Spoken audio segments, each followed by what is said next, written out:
How's it going today here at Nomad Mobile Automotive Repair? Today we're working on a 2003 E150 passenger van, and the vehicle does not start. So what we found is that the engine cranks and we can't hear the fuel pump turn on. We checked the voltages at the fuel pump fuse. We checked the voltages at the fuel pump relay. Now, one of the interesting things about this, and I had to, look this up through system operation, is that the fuel pump uses a PCM. What is it called? Basically, the PCM is tied into the fuel pump relay circuit before the inertia switch.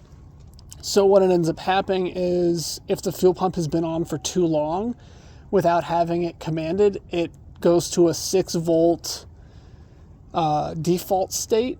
So when I was checking voltage, I didn't check it quickly enough because it's only 12 volts for 2 seconds if it doesn't get the signal for it to start and for the pump to continue running. So because of that, I was thinking that I had some excessive resistance in the wiring, but in fact, that was normal operation. So I had to look that up. That's not something that I knew right out of the gate. And this is going to be true for the 1997 to 2003 era E150s, 250s, Excursions, stuff like that. So if you see 6 volts and it only shows battery voltage for about 1 to 2 seconds, so if you see 6 volts, that may be correct. But from that, we found that we are getting 12 volts to the fuel pump and the fuel pump is doing nothing. Now, because of the need to check the wiring right at the fuel pump, which I'm pretty confident that the wiring is 100% good because we were able to kind of get in there and check voltage.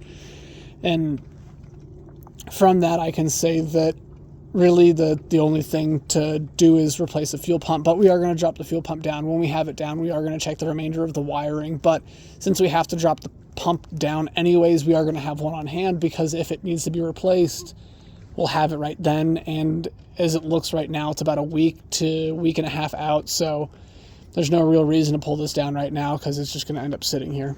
Other than that, vehicle's really not in bad shape. We do see some oil leaks coming out of the valve covers in the rear. And that's really about the craziest thing that we're seeing. Brakes are good. Tires are all good. We'll get that fuel pump on order, and this should be back on the road in just a couple weeks. Thanks so much for joining us.